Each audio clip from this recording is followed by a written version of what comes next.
এ কবরের যাত্রীরা, পর্দার আলের মা বোনেরা, কবর এমন একটা জায়গা, যেই জায়গায় সাথী নাই, বাতি নাই, ভাই নাই, বন্ধু নাই, আত্মীয় স্বজন কেউ নাই। ওই কবরের 3.5 হাত মাটির নিচে বাবা কেমন হবে?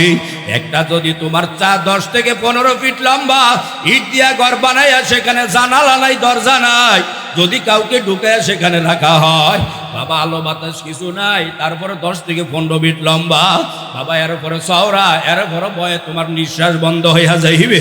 কিন্তু বাবা রে, ওই 3.5 হাত মাটির নিচে অন্ধকার ঘর, ডাইনে মাটি, বামে মাটি, নিচে মাটির বিছানা, উপরেতে বাঁশের ছাউনি, বাইকা যাওয়া যাবে না। কথা ঠিক না বেটি? বাবার 3.5 হাত মাটির ঘর, আরে তোমার আমার সাবা মাটি দিবে। আরে দুনিয়ার জমিনে ঘরে একা থাকতে পারো না। এ কোটিপতিওয়ালা ভাইরা, যারা মাওলার হুকুম মানো না, তারাকে সরা মনে করো না, যারা উলামায়ে কেরামকে গালি দাও, সরমনে আল্লাহর কুতুবদেরকে গালি দেয়, এমন মানুষ আছে না নাই? বাবা তোমরা যতই গালি দাও কোনো সমস্যা নাই, তোমার কবরে তুমি যাইবা, তোমার কবরে তুমি কিন্তু হিসাব দেওয়া লাগবে। বাবা 3.5 হাত কবরে কেমনে শুয়ে থাকবা বাবা? আহারে অন্ধকার আর অন্ধকার, দুনিয়ার মানুষ বড় নিষ্ঠুর বাবা, এমন ভাবে পাড়ায়া পাড়ায়া মাটি দিবে, একটু ছিদ্র থাকবে না, জানালাও নাই, দরজাও নাই। বাবা আমাবস্যার রাত্রের চাইতে কোটি কোটি গুণ বেশি অন্ধকার হইয়া যাইবে। বাবা 3.5 হাত মাটির নিচে ওই কবরে একা কেমনে থাকবা? ইবনে ওমর রাদিয়াল্লাহু তাআলা আনহু, হযরত আলী রাদিয়াল্লাহু তাআলা আনহুকে বলেন, আহা বাবা রে, ইবনে ওমর বলেন, আমি একদিন কবরস্থানের পাশ দিয়ে রওনা করছি, আমি যখন হাঁটতেছিলাম, হাঁটার সময় তাকায় দেখলাম কবর থেকে কে যেন একটা মানুষ বের হয়ে দৌড় দিয়ে ডাক দিয়ে বলতেছে, আমাকে একটু পানি পান করাও। আমি ইবনে ওমর দাঁড়ায় গেলাম, আরে কবরস্থান থেকে কোন ব্যক্তি হঠাৎ করে পানি আমার কাছে চাইলো। আমি ওই ব্যক্তির দিকে যখন অগ্রসর হইতে লাগলাম, আমি তাকায় দেখলাম ওই ব্যক্তির মাথা থেকে পা পর্যন্ত সমস্ত শরীরে আগুন জ্বলতেছে, তামাম শরীরটা আগুন ধাউ ধাউ করে জ্বলতেছে। উনি বলতেছে, আমাকে একটু পানি পান করান। আমি ওনার অবস্থা দেখে এমন হয়ে গেল। ইবনে ওমর বলে, আমি যখন তার শরীরে আগুন দেখলাম, আমি ওই ভয়ে আমার মাথার চুলগুলা ছিল কালো, ওই ভয়ে আমার চুলগুলা সাদা হয়ে গেছে। আমি আলী রাদিয়াল্লাহু তাআলার কাছে যায় যখন ঘটনা বর্ণনা করতেছিলাম, হযরত আলী ডাক দিল, ইবনে ওমর, তোমার তো গতকালকে চুল ছিল মাথার কালো, আজকে কেন চুল হয়ে গেল সাদা? ইবনে ওমর কান্না করে আর বলে, হুজুর, আমি কবরস্থানের পাশ দিয়ে যাওয়ার সময় তাকায় দেখলাম কবর থেকে কে যেন আমার কাছে পানি চায়। আমি যখন অগ্রসর হইয়া গেলাম, আমি ওনার শরীরের দিকে তাকায় বহে আমার মাথার কালো চুলগুলা সাদা হইয়া গেছে। এই আল্লাহর বান্দারা কি মনে করছো? আহা বাবা রে, কবর বড় ভয়াবহ জায়গা, বড় কঠিন মাকা। ওই কবরে একবার যদি কারো অশান্তি শুরু হয়ে যায়, আর কখনো বাবা শান্তি আশা করা যায় না। কথা ঠিক না ঠিক? এ আল্লাহর বান্দারা, পর্দার আড়ালের মা বোনেরা, এই ভারত বাংলাদেশ বাবা যখন পূর্ব পাকিস্তান যখন স্বাধীন হইতেছিল, এ বাবারে স্বাধীন হওয়ার সময় বাবা যখন বাঁধ নির্মাণ করতেছিল, সেখানে ছিল একটা পুরাতন কবরস্থান। বাবা ওই কবরস্থানে যখন বোলডোজার দিয়া মাটি উঠাইতেছিল, আল্লাহ আল্লাহ, বাবা যখন বোলডোজার দিয়া মাটি উঠাইতেছিল, ওই যখন মাটি উঠাইতেছিল, পুরান একটা কবরস্থান সামনে পড়লো। আবার বোলডোজার যখন নিচে লাগাইয়া দিল, ওই বোলডোজার দিয়া যখন নিচের দিকে মাটি উঠাইতেছে, ওই বোলডোজারের মাটির সাথে একটা মানুষের আস্থা কঙ্কাল চলে আসছি। বাবা কঙ্কালের মাথার ভিতরে একটা সব সবল ধরিয়া রইছে। বাবা ওই বোলডোজার যিনি চালায়, উনি দেখি আশ্চর্য হয়ে গেছে। বাবা ওই বোলডোজারের ভিতরে যখন ওই মানুষের কঙ্কালটা উঠে গেল, আল্লাহু আকবার, তাকায় দেখে তার মাথার ভিতরে একটা বিষধর সাপ বসিয়া রয়েছে। বাবার বিষধর সাপটা যখন ওই মাথার খুলির ভিতরে আঘাত করে, মুহূর্তের ভিতরে কঙ্কালের ভিতরে এমন খিঁচুনি শুরু হয়ে যায়। বাবা এমন ভাবে খিচুড়ি শুরু হয়ে যায় বাবা, হাজার হাজার মানুষ সেটা অবলোকন করছে বাবা। ও আল্লাহর বান্দার আমি বলি না, আহা ভয়ঙ্কর কবরের ঘটনার আযাবের বলি আল্লামা তারেক জামিল সাহেব রহমত দামাত বারকাতুন বাবা কিতাবটা লেখছি। এ বাবা পড়িয়া দেখো, কবর বড় কঠিন বাখাম কথা ঠিক না বেঠিক? আল্লাহু আকবার বাবা রে, ওই কবরে দলের পরিচয় চলে না, ক্ষমতার দাপট চলে না, ওই কবরে আমল বিলে শান্তি নাই বাবা। আবু যর গফারি রাদিয়াল্লাহু তাআলা আনহু, আল্লাহু আকবার বাবা। ফাতেমা রাদিয়াল্লাহু তাআলা ইন্তেকালের পরে আল্লাহ পাকের নবী স্বপ্নে দেখাইলেন, হে আবু যর, আমার ফাতেমা তো ইন্তেকাল করছে, ফাতেমা ইন্তেকালের আগে হযরত আলীকে ওসিয়ত করলো, আমার জামাত আপনার কাছে আমার ওসিয়ত, আমি যখন মারা যাব দুনিয়ার কোনো মানুষকে আমার ইন্তেকালের খবর দিতে পারবেন না, আমাকে রাত্রবেলা গোসলের পরে আমাকে রাত্রবেলা জান্নাতুল বাকিতে দাফন করবেন, কিন্তু বাহিরের কাউকে বলা যাবে না। আল্লাহু আকবার বাবা রে। ফাতেমা রাদিয়াল্লাহু তাআলা আনহার ইন্তেকালের পরে বাবা হাসান হোসেন হইল ছোট, হযরত আলী রাদিয়াল্লাহু তাআলা ঘরের ভিতরে বসিয়া কান্না করতেছে, মনে বড় অশান্তি। আহা, ফাতেমা যে আমাকে ওসিয়ত করছে, আমি ফাতেমাকে এখন কেমনে কবরে নিয়ে যাব? হাত ধরার মতো কোনো লোক নাই। আল্লাহ পাকের নবী তখন আবু যর গফারি মসজিদে নববীতে শুয়ে রইছে, স্বপ্নে আসিয়া আবু যর গফারিকে ডাক দিলে, আবু যর। আবু যর আল্লাহ পাকের নবীকে দেখে আশ্চর্য হয়ে গেল, সালাম বিনিময় করতেছে, ইয়া রাসূলুল্লাহ, ইয়া হাবিবাল্লাহ, আপনি আমার সাথে সাক্ষাৎ দিলেন, আমার দিলটা বড় ভালো হয়ে গেছে। আল্লাহ পাকের নবী বলে, আবু যর, তুমি কি জানো না আমার মেয়ে ইন্তেকাল করছে? আবু যর বলে, ইয়া রাসূলুল্লাহ, ইয়া হাবিবাল্লাহ, আমি তো জানি না ফাতেমা ইন্তেকাল হয়ে গেছে। আল্লাহ পাকের নবী ডাক দেয়া বলে, আবু যর, আমার মেয়ে ফাতেমা ওসিয়ত করছে, এখন তার লাশ কবরে নেওয়ার জন্য, খাট করার জন্য, ও আবু যর তুমি আলী রাদিয়াল্লাহু আলীর সাথে তুমি সহযোগিতা করো, জোরে কোন সুবহানাল্লাহ।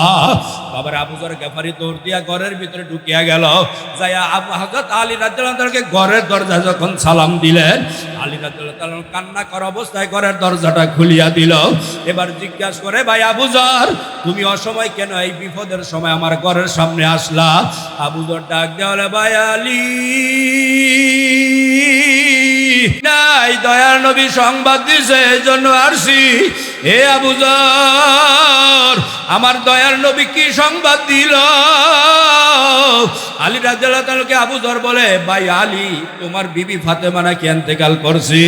বলে, আল্লাহর নবী আমাকে নির্দেশ করছেন খাট ধরিয়া জান্নাতে বাকিতে নেওয়ার জন্য। আবু যর গফারি যখন খাট নিয়ে জান্নাতুল বাকি কবরস্থানের সামনে দাঁড়াইয়া কবরকে সম্বোধন করে বলে, ও কবর, তুমি কি জানো তোমার ভিতরে কাকে রাখা হবে? কবরের ভিতর থেকে কোনো আওয়াজ আসে না। আবার ডাক দিল, কবর সাবধান, বেয়াদবি করিস না, তোমার ভিতর রাখা হবে জান্নাতের মহিলার সর্দারনি হযরত ফাতেমাকে তোমার ভিতর রাখা হবে। এবার কবরের ভিতর থেকে কোনো আওয়াজ নাই। আবার আবু যর দ্বিতীয়বার বলে, ও কবর, সাবধান, বেয়াদবি করিও না, তুমি কি জানো তোমার ভিতরে কাকে রাখা হবে? কবর সাবধান, বেয়াদবি করিও না, কবর থেকে কোনো আওয়াজ আসে না। আবার ডাক দিয়ে বলো, কবর, তুমি কি জানো রাসূলের আদরের দুলালি হাসান হুসাইনের আম্মা আলী রাদিয়াল্লাহু তাআলা, আলী রাদিয়াল্লাহু তাআলার স্ত্রী? ও কবর সাবধান, বেয়াদবি করিও না। কবর ডাক দিয়ে, আল্লাহ একটু আমাকে সুযোগ দাও, আমি তোমার সাহাবী আবু যরের সঙ্গে একটু কথা বলি। কবরের জবান খুলিয়া গেল। কবর ডাক দিয়ে, আবু যর, আমি রাসূলের আদরের দুলালি ফাতেমাকে চিনি না, আমি হাসান হোসেনের আম্মাকে চিনি না, আমি রাসূলের দুলালিকে চিনি না, আলীর স্ত্রীকে চিনি না, আমি চিনি শুধু আমল। যার আমল ভালো হবে আমি তার সাথে ভালো ব্যবহার করব, আর যার আমল ভালো হবে না আমি তার সাথে আমল মুআমালা করব। আমি মাটি আমার ভিতরে আসার 7 বার মজা বুঝাবো। হে নাফরমান দলেরা, বেনামাজি দলেরা, সুদখোর ঘুষখোর দলেরা, এ পর্দার মা বোনেরা যারা মাওলার হুকুম মানো না, তোমাদের হাতে পায়ে ধরিয়া বলিয়া যায়, ভাগো সরমান আল্লাহর কুতুব বহুত কষ্ট করে তোমার আমার মাঝে চলে আসছি। আল্লাহর কুতুবের বয়ান শোনার পরে যদি নিজের জীবনকে পরিবর্তন করতে পারো, আল্লাহর ফজল করে বাবা তোমার আমার জন্য পরকালটা একেবারে সহজ হইয়া যাইবে। কথা ঠিক না বেটি? আর বাবা যদি আল্লাহর কুতুব বয়ান শোনার পরও যদি নিজের জিন্দেগির আমল পরিবর্তন করতে না পারো, বাবা রে, আল্লাহ পাকের নবী সাল্লাল্লাহু আলাইহি সাল্লাম হাদিস শরীফ ইরশাদ করেন, আল কবরু রাউযাতুম মির রিয়াদিল জান্নাহ আও হুফরাতুম মিন হুফারাইন নার। কারো কারো কবরটা একটা না দুইটা না 99টা সাপের গর্ত হয়ে যাইবে। আল্লাহ আল্লাহ, বাবার একটা না দুইটা না 99টা বিচ্ছু তোমার কবরে চলে আসবে। বাবার ওই কবরটা জাহান্নামের টুকরা হয়ে যাইবে। বাবার হাসান বসরি রাদিয়াল্লাহু রাহমাতুল্লাহি আলাইহির জামানার একটা ঘটনা বাবা, ওই কিতাবের ভিতরে ঘটনাটা উল্লেখ করছেন। বাবারে, একজন কামার, সে প্রতিদিন বাবা কয়লা তালাশ করার জন্য বাজারে যাইতো। একদিন বাগদাদের বাজারের ভিতরে যাইয়া দেখে কোনো কয়লা নাই। হঠাৎ করে একজন ব্যক্তি কিছু কয়লা নিয়ে আসছে বাবা। এই কয়লাগুলো দুনিয়ার কয়লার চাইতে একটু ব্যতিক্রম মনে হইল। ওই কামার তার কাছ থেকে কয়লাগুলো ক্রয় করে যখন নিয়ে যাইতেছে, এবার ওই কামার ওই কয়লা বিক্রেতাকে জিজ্ঞাসা করে, ভাই তোমার বাড়ি কোথায়? বলে আমার বাড়ি বাগদাদের অমুক জায়গায়। বলে ভাই কয়লাগুলো দেখিয়া আমার মনের ভিতরে একটা প্রশ্ন জাগলো। বলে আপনার মনের ভিতরে কি প্রশ্ন? বলে ভাই এগুলা তো কোনো কয়লা আমার কাছে মনে হয় না। বলে না না ভাই, এগুলো হইল কয়লা। বলে বলো কোথার থেকে আনছো? বলে না বলা যাবে না। আমার তার ঠিকানাটা নিয়া বাবা ওই কামারও কিন্তু ছিল আল্লাহ ওয়ালা। কথা ঠিক না বেঠি? ওই কামারও কি ছিল বলেন না? আল্লাহওয়ালা কামার। সে কয়লা দেখিয়াই বুঝে ফেলছে এটা দুনিয়ার কোনো কয়লা না, এটা কোনো গাছের লাকড়ির কাঠ না। এবার আল্লাহর বান্দা চলিয়া গেছে বাগদাদ শহরে যায়। সকালবেলা সে তার দোকান খুলিয়া বাবারে যেখানে যখন কয়লাগুলা দিয়া আগুন ধরাইতেছে কিন্তু আগুন ধরে না। বারবার চেষ্টা করার পর ওই বাগদাদের কামার পরের দিন আবার বাজারের দিন চলিয়া আসছে। আইসা দেখে সেই কয়লা বিক্রেতা আরে কিছু কয়লা নিয়ে আসছে, কিন্তু বাবা এই কয়লার ধরন আগের কয়লার মতো মনে হয়। এবার ওই কয়লাওয়ালা যাইয়া বাবা কামার যাইয়া ওই কয়লা বিক্রেতাকে ধরিয়া বলে, ভাই এই কয়লা কোথার থেকে আনছো? আমি কয়লার ভিতরে বারবার আগুন ধরানোর জন্য চেষ্টা করলাম, কিন্তু কয়লার ভিতরে দুনিয়ার কোনো আগুন স্পর্শ করে না, বরং সেই কয়লার ভিতরে যত আমি আগুন ধরাই মুহূর্তের ভিতরে দুনিয়ার আগুনগুলা তাপ তাপ করিয়া নিভিয়া যায়। যতই চেষ্টা করতেছিলাম কিন্তু এই কয়লায় আগুন ধরে না। এবার তুমি বলো কয়লা কোথার থেকে আনছো? আল্লাহু আল্লাহ। তখন ওই কয়লা বিক্রেতা বলে, ভাই আমি তো দুনিয়ার সাধারণ কোনো মানুষ না। বলে তাহলে তুমি কি করো, তোমার কাজ কি? বলে ভাই আমি সর্বদা কাফন চুরি করি, কবরে যায় কাফন উঠাই, কিন্তু এখন কবরে যাইয়া দেখি কাফনের কাপড় নাই। ওই কবরে অনেকগুলো আল্লাহ, ওই কবরে অনেকগুলো হার একসাথে লাগানো। ওই কবরের ভিতরে আমি মনে করছি দুনিয়ার মানুষের কোনো কারণে ওই কবরে আগুন ধরিয়া কবরের ভিতরে মনে হয় ওই কবরের আপনার লাকড়িগুলা জ্বলিয়া কয়লা হইয়া রইছে।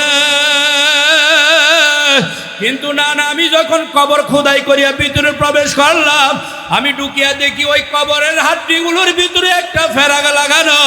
ওই ফেরেকটা ছিল একেবারে গরম।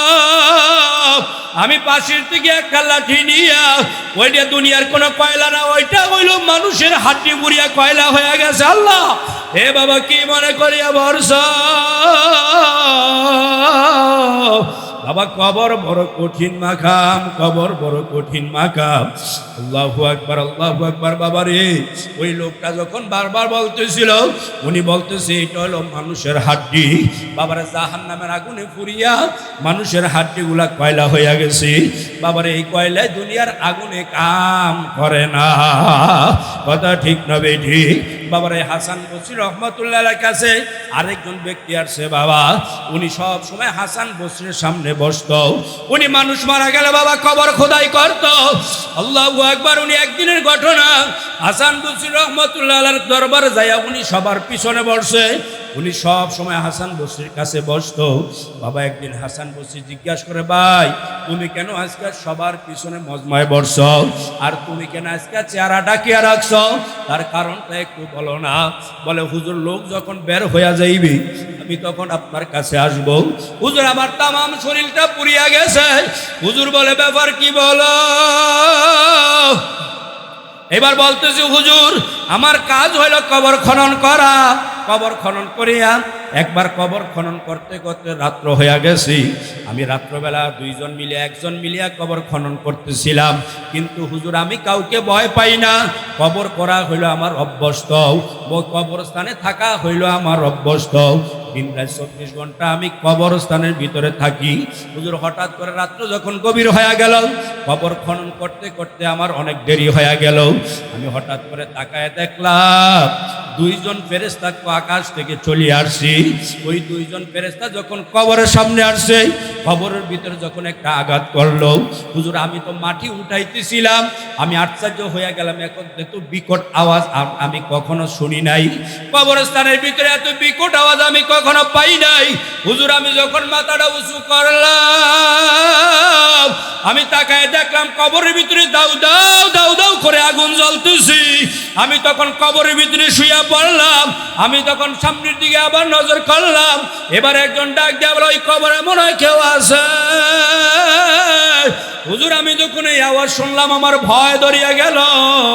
আমি আবার যখন মাথাটা উঁচু করলাম, হুজুর আবার কবরের ভিতরে আরেকটা আওয়াজ দিল। আমি তাকায় দেখলাম কবর থেকে শুধু আপনার কি বলতেছে আগুনের লেলিহান বের হইতেছে। কিছুক্ষণ পরে যখন আগুন বন্ধ হয়ে গেল, হুজুর আমি ওই কবরের ভিতরে বেহুশ হইয়া পড়িয়া রইছি। যখন সকাল হয়ে গেল, সূর্যের তাপ আমার গায়ে লাগিয়া গেল। হুজুর তাকায় দেখি আমার শরীরের একটা অংশ পুড়িয়া গেছে। হুজুর আমি সকালবেলা এখন আর উঠতে পারি না। আমার এই শরীরে একটা জেট পুড়িয়া কালো হয়ে গেছে। আল্লাহু আল্লাহ।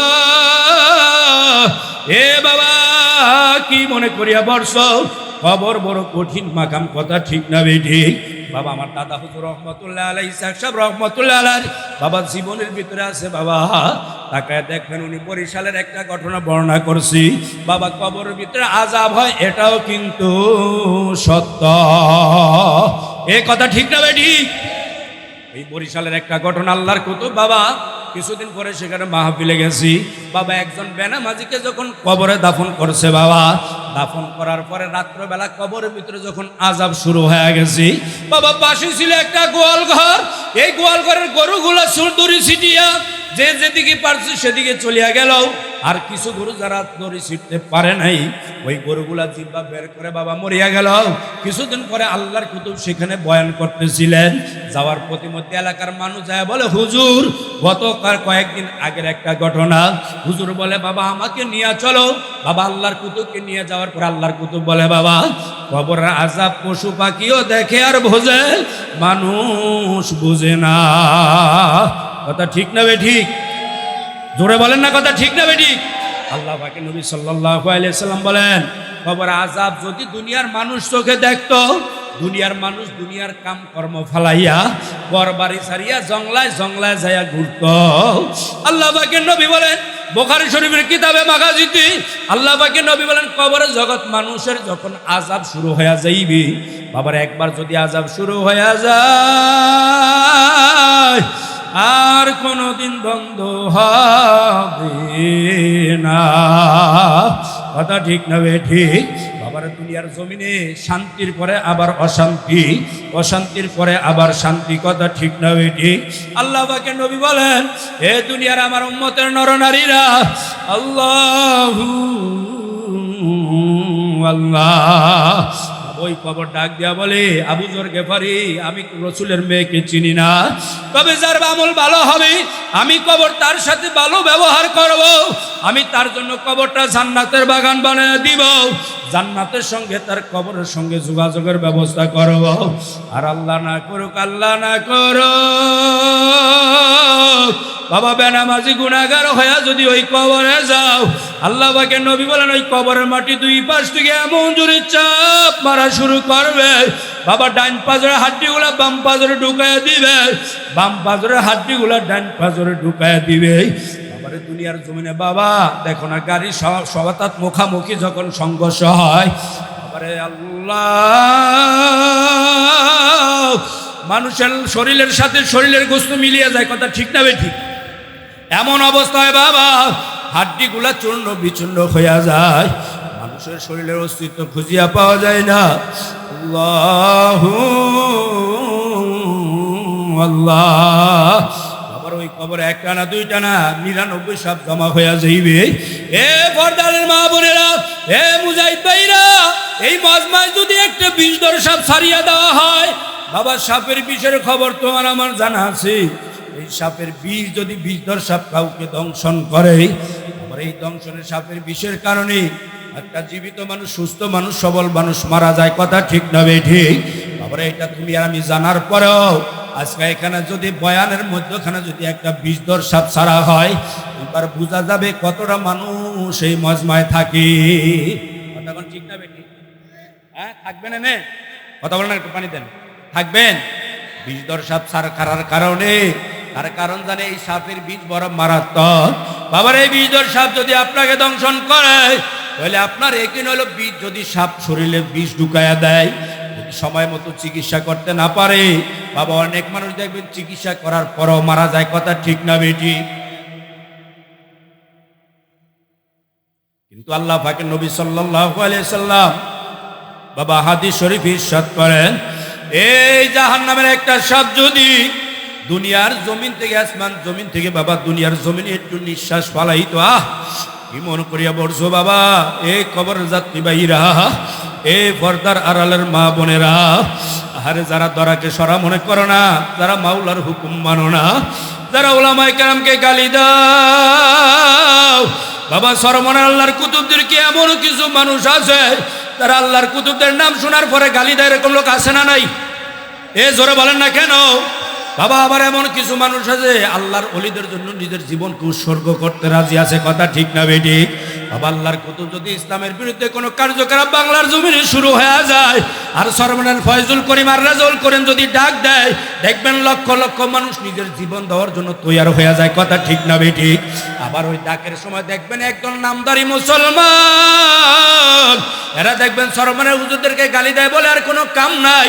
এ বাবা বর্তমান শিক্ষা সিলেবাসের ভিতরে এমন অবস্থা শুরু হয়ে গেছে, আরে এদেশে সমকামিতার নাস্তিকতা আরে এমন ভাবে ঢুকিয়া গেছে বাবা, এদেশের কোমলমতি শিক্ষার্থীদের ঈমান ধ্বংস করার জন্য নাস্তিকরা এমন ভাবে উঠে পড়ে লাগছে। সরমনার বীর ময়দানের বীর, খানকার বীর ময়দানের বীর যদি এদেশে আপনাকে আমাকে দ্বিতীয়বার একবার একটা ডাক দেয়, এদের স্বাধীনতার জন্য না, নাস্তিকদের এদেশ থেকে বিতাড়িত করার জন্য আরেকটা স্বাধীনতা চাই, কারা রাজি আছেন?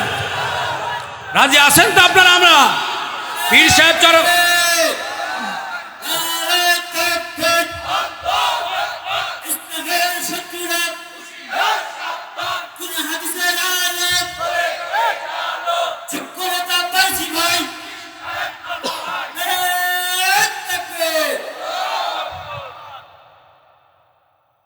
সম্মানিত উপস্থিতি, এদেশে এমন অবস্থা শুরু হয়েছে, ভবিষ্যৎ প্রজন্ম এদেশে যে ইসলাম আর মুসলমান আছে সেটা ভুলে যাবে। কথা বলেন না কেন? এ বাবা সরমনে আল্লাহর কুতুব বহুত কষ্ট করে আসছে বাবা। আল্লাহর কুতুব ইচ্ছা করলে খানকায় বসিয়া থাকতে পারতো, কথা ঠিক না বেঠিক? কিন্তু উনি খানকা ছাড়িয়া কেন আসছে? উনি দেখলো লক্ষ লক্ষ মানুষ জাহান্নামী হয়ে যদি কবরে যায়, আর কিয়ামতের ময়দানে যদি আমি একা যদি জান্নাতে যাই, আল্লাহর কুতুব বলে আমি একা জান্নাতে যাব কেন? আমি লক্ষ লক্ষ মানুষকে পথ বলা মানুষ করে আল্লাহর পথে দিশা দিয়া, বাবা চরমনের আল্লাহর কুতুব লক্ষ লক্ষ মানুষকে দুনিয়ার পথে আনছে কি আনে নাই?